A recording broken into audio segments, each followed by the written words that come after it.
दोस्तों नमस्कार। दोस्तों पिछले 35 दिनों से चल रहा जैन जी का आंदोलन कल यानी 25 जुलाई को केंद्रीय मंत्री धर्मेंद्र प्रधान के इस्तीफे के साथ खत्म हो गया। लेकिन देश के छात्रों ने इस अविश्वसनीय, अद्भुत और अलौकिक आंदोलन को इतिहास के पन्नों में हमेशा के लिए दर्ज करा दिया। जो लोग कुछ लोगों के गलत नैरेटिव, भड़कावे और सबसे बड़ी बात व्हाट्सएप यूनिवर्सिटी से ज्ञान लेकर महात्मा गांधी को भूलते जा रहे थे, इस आंदोलन ने उन सब के सामने महात्मा गांधी को फिर से जीवंत कर दिया। देशवासियों ने, जिन्होंने गांधी जी को केवल किताबों में पढ़ा था, वे अच्छी तरह समझ गए कि इस देश की आजादी में गांधी जी का कितना महत्वपूर्ण योगदान था। जब जब अन्याय के खिलाफ शांतिपूर्ण, लोकतांत्रिक और अहिंसक संघर्ष की बात होगी, गांधी जी का नाम अपने आप सामने आएगा। दोस्तों, जैन जी की ताकत हम अब तक केवल विदेशों में सुन रहे थे, चाहे वह श्रीलंका हो, नेपाल हो या फिर बांग्लादेश। हमने देखा कि जब वहां के युवाओं ने अपनी ताकत दिखाई तो पूरी की पूरी सरकारें हिल गई। लेकिन अब हमारे देश के युवाओं ने भी दिखा दिया कि जैन जी की ताकत आखिर होती क्या है। 20 जुलाई को जिस तरह इन बच्चों पर केवल सरकार की पुलिस ही नहीं, बल्कि पुलिस के साथ कुछ अराजक तत्व भी टूट पड़े थे, जिस तरह छात्रों के साथ अमानवीय व्यवहार किया गया, उसे देखकर बिल्कुल भी नहीं लगा कि हम दुनिया के सबसे बड़े लोकतांत्रिक देश में रह रहे हैं। किसी भी छात्र की जान जा सकती थी।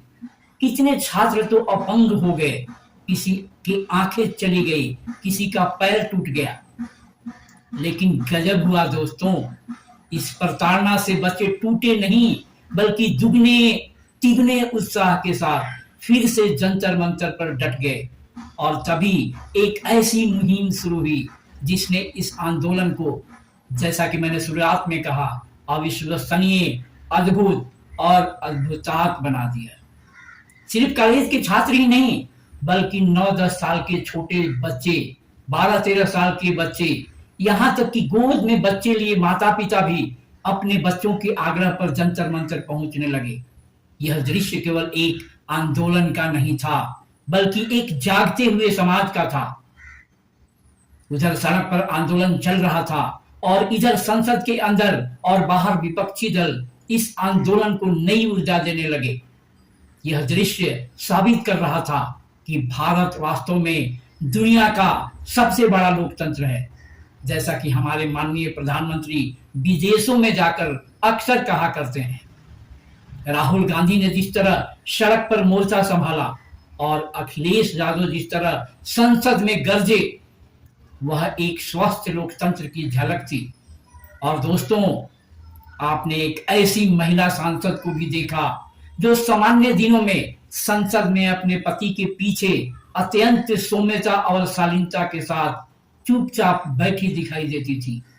लेकिन इस आंदोलन में वही महिला एक वीरांगना की तरह मैदान में उतर आई और आंदोलन को नया मोमेंटम दे दिया। जी हां, मैं बात कर रहा हूं समाजवादी पार्टी के राष्ट्रीय अध्यक्ष श्री अखिलेश यादव जी की धर्मपत्नी सांसद श्री डिंपल यादव जी की। इस आंदोलन में आपने उनका एक बिल्कुल अलग चेहरा देखा। कहीं वह लाठीचार्ज झेल चुके छात्रों की मां बनकर दिखाई दी, कहीं बहन बनकर उनका हौसला बढ़ाती नजर आई। लोकतंत्र केवल भाषणों से नहीं चलता, बल्कि जनता के दुख दर्द में खड़े होने से मजबूत होता है।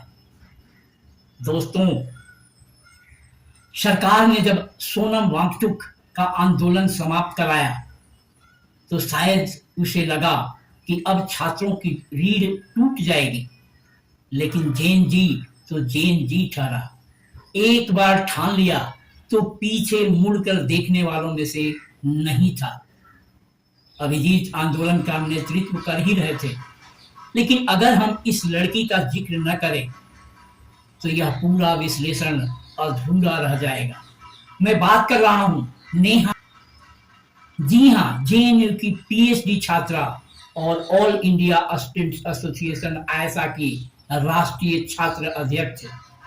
सिर्फ 25 साल की इस लड़की ने सचमुच साबित कर दिया कि लड़की हूं, लड़ सकती हूं।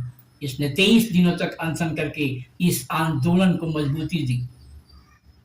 जंतर मंतर पर इसका भाषण सुनने के बाद ऐसा लगा कि आज भी देश में ऐसे युवा मौजूद हैं जो केवल नारे नहीं लगाते बल्कि विचार भी रखते हैं। ऐसा भाषण कभी कभार ही सुनने को मिलता है। दोस्तों, इस आंदोलन में छात्रों ने जिस तरह की क्रिएटिविटी दिखाई वह वास्तव में लाजवाब और काबिले तारीफ थी। जंतर मंतर पर इन बच्चों को देखकर सचमुच ऐसा लगा कि जब हम इनकी उम्र के थे तब हम इनसे बहुत पीछे थे। इनके पोस्टर, इनके नारे, इनके गीत, इनकी पेंटिंग और इनकी लोकतांत्रिक समझ ने पूरे देश का ध्यान अपनी ओर खींचा। और दोस्तों, इस आंदोलन को उसकी मंजिल तक पहुंचाने में सोशल मीडिया ने जिस तरह की भूमिका निभाई उसे देखकर निसंदेह कहा जा सकता है कि यदि सोशल मीडिया न होती तो शायद वह नहीं होता जो कल हुआ, क्योंकि देश की तथाकथित मुख्य धारा की मीडिया तो अपने आकाओं को खुश करने में लगी रही। हर तरह से यह साबित करने की कोशिश की गई कि यह छात्रों का आंदोलन है ही नहीं। कहा गया कि इससे लोकतंत्र मजबूत नहीं बल्कि कमजोर होगा। लेकिन जंतर मंतर पर जिस तरह इनका विरोध हुआ उसे देखकर उम्मीद की जा सकती है कि शायद अब वे आत्ममंथन करेंगे और देश हित में पत्रकारिता करने का प्रयास करेंगे। दोस्तों, जंतर मंतर पर एक गाना जिसका बोल था, पुलिस बाबू जरा डंडा लगा दो, रियली यार ये गाना सदियों तक याद किया जाएगा। अब चलते हैं मुख्य धारा की मीडिया के बारे में बात करते हैं। मुख्य धारा की मीडिया एक राजनीतिक दल के विरोध को देश का विरोध साबित करने पर तुल जाती है। इनके लिए व्यक्ति का विरोध ही देश का विरोध बन जाता है, जबकि लोकतंत्र में सरकार से सवाल पूछना लोकतंत्र को कमजोर नहीं बल्कि मजबूत करता है। दोस्तों, आज पूरा देश खुश है, आप भी इस लोकतांत्रिक जीत की खुशी मनाइए। मेरी समझ से यह न केवल छात्रों की जीत है और न केवल विपक्ष की जीत है, यह सबसे पहले और सबसे बड़ी लोकतंत्र की जीत है। यह जीत बताती है कि हमारा देश केवल कहने के लिए लोकतंत्र नहीं है बल्कि यहाँ का बच्चा, जवान, बुढ़ा, हर नागरिक लोकतंत्र को जीता है, महसूस करता है और उसकी रक्षा करना जानता है। जैसा कि हमारे माननीय प्रधानमंत्री अक्सर कहते हैं कि भारत लोकतंत्र की जननी है, तो लोकतंत्र की सबसे बड़ी ताकत भी जनता ही है। और अंत में एक बात और कहना चाहूंगा, इस आंदोलन में भाग लेने वाले किसी एक धर्म के नहीं थे। वहां हिंदू, मुस्लिम, सिख, ईसाई सभी थे। अनेक फूलों का एक ऐसा खूबसूरत गुलदस्ता जिसने जंतर मंतर पर भारत की असली तस्वीर पेश कर दी। यह आंदोलन यह भी सिद्ध कर गया कि भारत सचमुच में एक सेक्युलर राष्ट्र है। इस आंदोलन ने यह भरोसा दिलाया कि इस देश के लोग संविधान के साथ थे, संविधान के साथ हैं और आगे भी संविधान के साथ ही चलेंगे। अगर कोई यह सोचता है कि इस देश को संविधान की जगह मनुवाद से चलाया जाएगा तो मेरी समझ से वह पूरी तरह गलतफहमी में है। भारत का भविष्य संविधान से तय होगा, संविधान की भावना से तय होगा और लोकतांत्रिक मूल्य से ही तय होगा। दोस्तों, इस आंदोलन पर आपकी क्या राय है?